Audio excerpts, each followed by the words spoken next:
It's really good to have Rachel Chard with us now. Rachel, thanks very much for joining us. Where have you come from today? Just from Oxford, so only an hour and a quarter away. And who have you left there? Just my husband, Andrew, who's working from home. There's nobody else with us at the moment, so just Andrew, yeah. Okay, and what are you doing in Oxford? What's your kind of role there? Well, I work for Friends International, which is a Christian charity that's all about outreach to international students who come from all over the world to study at our universities and language schools. So I am based in Oxford, but I have a national role. So although I am involved in local work with students in Oxford, I also have a national role called Head of Hard to Reach, which means that my work is across the UK and across Northern Ireland. Great, so Head of Hard to Reach. I remember the first time I met you, which was probably a couple of years ago, within like 2 or 3 minutes, your concern, your passion for those who are hard to reach with the gospel just came out very, very quickly. You've obviously got a real concern for people of all nations, all people groups to know Jesus, and particularly those who are the most hard to reach, who've got the least chance of hearing about Jesus. So I just wonder whether you could just share with us how you got to that, having that kind of passion. Well, I think it started probably when I was a teenager back at home, belonging to a strong Christian family. We often had missionaries in our house, and I was very aware of that because my room was the guest room, always. So the presence of missionaries in our house, I remember one of them saying to me, directly to me across the table, "So Rachel, how is the Lord going to use you in the world?" And then when I met Andrew, we were young, we were just 20 when we met, and we married at 22. We already sensed then that God was leading us towards something a bit unexpected. And I think we went to Moorlands Bible College, which is down in Dorset. And as our specialist subject, we took missions, a study of missions, missiology. And we had an amazing missions director called John Davis, who was himself a veteran missionary in northern Thailand, amongst very unreached peoples. And he really socked us between the eyes with the challenge, with the claim of the unreached, to be given the gospel at a time when most gospel work was going largely in the direction of people who were already reached. And we really needed no convincing. A lot of the teaching that we had at Moorlands came out of Lausanne 74, the first worldwide convention for evangelization, where mission leaders and church leaders from around the world met together. And what came out of Lausanne 74 was very much the reality that 99.9+% of church money and energy was going to the already reached of the world. And that led that convention. John Stott was among them, Billy Graham was among them, Ralph Winter, missiologist, who was the one who introduced the idea of the term unreached people groups. They, together as a convention, they said, we need to repent of this and change it. And really it was the teaching that came out of Lausanne that greatly impacted me and Andrew. And at that point, around about the age of 30, we just said, let's go where nobody else wants to go. I mean, just on Bible college, do you think that's a valuable thing for people thinking about mission here or overseas?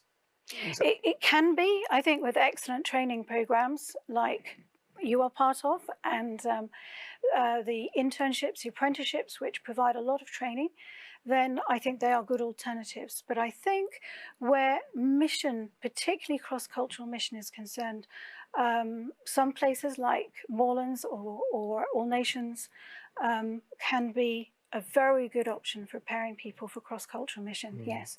But it's not the only way.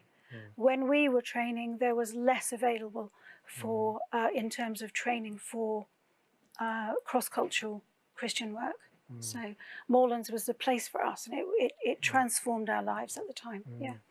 And then you went to Tanzania, is that right? Was that the? We did, yes. The Lord led us through influence, through conviction, to the unreached of Tanzania, where we went out as pioneer church planters. So we went out with our 3 children, who were then 1, 3, and 5, and went to live in a place that most people had never heard of. In fact, we said to our mission agency, would you please send us where nobody else wants to go? And that's not because we don't love people, it's because we do love people and want them to hear the gospel. So we wanted to go where others weren't willing to go, precisely because we believe that the unreached have a claim on us as gospel-driven people. So, I mean, this is a bit of a silly open question, but I mean, what did ministry there involve? I mean, you could obviously talk about that for a long time, but just roughly, what were you doing there? Well, I think most cross-cultural ministry, wherever you are, starts with incarnational living. So living among people, living as much like them as you can, effectively stripping away the aspects of life and personality and churchmanship that are not necessary, but really becoming as much like the people that you're reaching out to. So most of our time in Tanzania was very much to do with incarnational living. And when we moved to the Digo people, a Muslim people group, after 8 years of being in Tanzania, we lived in a very basic house. We had no electricity, no fridge, no fans. We lived as closely to them as possible. And when we think of Jesus becoming incarnate, he came to be a human being like us, and not in the same way, but in a similar way. When we move cross-culturally, to become incarnational in every way possible is a good way forward. So a lot of what was your kind of goal? What was your hope? Your dream? What were you sort of working towards while you were there? Working towards sharing the gospel with people who hadn't been given it before. Working with people who did have the gospel to reach out to those who didn't have the gospel. So we worked alongside African pastors wherever we could. And when we lived amongst the Digo, there was no church present there. So we were very much working with our church planting team, which included a Tanzanian couple. So in terms of teams, you mentioned teams. I know that's something that you're passionate about, both here and overseas. There is a kind of a caricature of the sort of the missionary goes off, maybe one person just goes off and does something amazing on their own. But what's the value of a team? Well, yeah, we believe passionately in teams. I think in many ways it's the practical outworking of being the body of Christ when we're actually getting down to ministry. And so teams, I think if anybody is thinking any kind of ministry, they should be looking for teamwork. If there isn't a team, to try and form a team. But certainly team with good leadership, with team accountability. Even if you're spread out, teamship can sustain us and grow us and support us through difficult times. When we went to the Digo, we were there on our own to start with, but then our team came out and joined us, and that was a wonderful thing. When we went to the first place we lived in, we didn't have a team, but we became team with the African Christians who were already there. So yes, team. Sure. The place for Lone Rangers is the places for Lone Rangers are very few and far between, and it's not a wise place to be, I don't think. Yeah, Richard was sharing about us yesterday with us about teams and not wanting to be the one-man band. And I guess, absolutely. The one-man band doesn't make a great noise normally. I agree. Yeah, I think that's great. I mean, you were there for a number of years. How long was that? 14. 40. That's a serious stint. And then you returned to the UK as a family. And people might think, well, that's the end of your cross-cultural ministry, but it clearly wasn't the end of your cross-cultural ministry. So that takes a different form now. But can you just tell us a little bit about cross-cultural ministry in the UK and what you're involved with, but also the other opportunities that are open there? None of us have to look far now to see that our nation is very cross-cultural, multicultural. And unfortunately, our churches are mostly monocultural, even if they are multi-ethnic in their makeup. And so as Christians, there's loads of opportunity to reach across cultures, and particularly to develop ourselves as churches in such a way that it draws people from other cultures in and helps them to realise that the Church of Jesus Christ is not British. It's not one particular culture, but should be and can be a wonderful melee, blending of the cultures that God himself has brought into being. And so in this country, yes, I work in international students, and there can be upwards to 1 million in an academic year here in this country. But in places like London, in most of the cities, so many cultural groups needing the gospel. So yes, there's tons of opportunity in this country, just as there are tons of opportunities out there in the big wide world as well. So, but it is uncomfortable sometimes, flexing your culture. I mean, I don't know if you could give us some examples of how, as churches, perhaps we need to kind of go outside our comfort zone in terms of being more culturally flexible, but even just individually as well, what that might look like. I think first of all we have to be committed to learning. We have to be willing to learn. We need to lay down our cultural elitism, which is possibly there more than we accept, and understand that we can learn from people from other cultures. We can learn from believers who come from other cultures. We should learn from them. And so I think becoming a learner of other cultures, spending more time in relationship. In fact, the 3 R's of cross-cultural outreach is relationship, relationship, relationship. And so nothing beats building relationships. So whether you're in church planting or youth work or women's ministry or international student work, building relationships with people is usually the strongest bridge across which we can bring people towards the gospel. And in terms of next steps for thinking these sort of things through, there are obviously lots of good mission agencies. Some of them have been advertised before these sessions. There's AIM, there's SIM, there's UFM, lots of things with MIN. There's Crosslinks, there's Friends International, obviously, that you've been working with.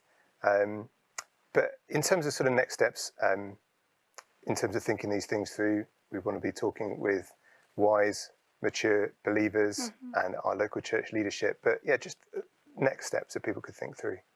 I think the first step is a willingness to be used of God in a cross-cultural setting. A willingness to step outside the comfort zone. You touched on that earlier, and I have a little prop here. If I had the money, I would buy this T-shirt for every single member of this conference, because for the Christian, not just for Mountain Warehouse T-shirt wearers, but for the Christian, the true adventure with God begins at the end of our comfort zone.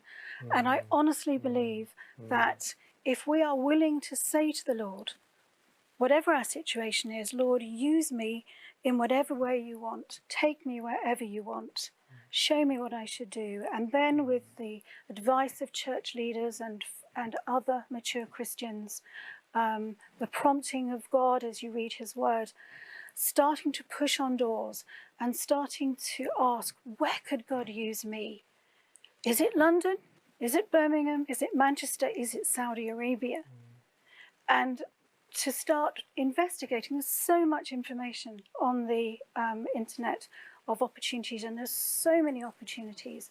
Here in London, of course, and here in the UK, there are many opportunities for cross-cultural work. We need to find out about them. Overseas, there is so much I can't even begin, and we need gifted men and women like the young men and women who are listening in now to look at what they could do overseas. So research, pray, and keep putting it before the Lord and say, Lord, if you want me somewhere else, take me there. Take me out of my comfort zone. I know for sure that the most fulfilling years of my life were also the most difficult. And maybe I should turn that round and say, actually, the most difficult years of my life were the most fulfilling. When we lived on the edge, where we were uncomfortable in many ways, and yet where day by day by day, we had to rely on God in a way that I often don't when I'm more comfortable. So I think see service, particularly cross-cultural service as well, because that's what we're talking about, as an incredible adventure of learning, of changing, being changed, so that we as the messenger, and also the way that we express the gospel to people of other cultures, is contextualized in a right way, defending the message and yet in a way that people hear with their hearts as well as their ears. So I say, get praying, expressing willingness to the Lord. Be ready to step outside your comfort zone. Talk to other people. Research opportunities. And if you're genuinely willing and open, the Lord will lead. And he will never, ever lead us unkindly. He will never, ever be nasty to us and take us to somewhere in order to just make it difficult. Yeah. We know he won't do that.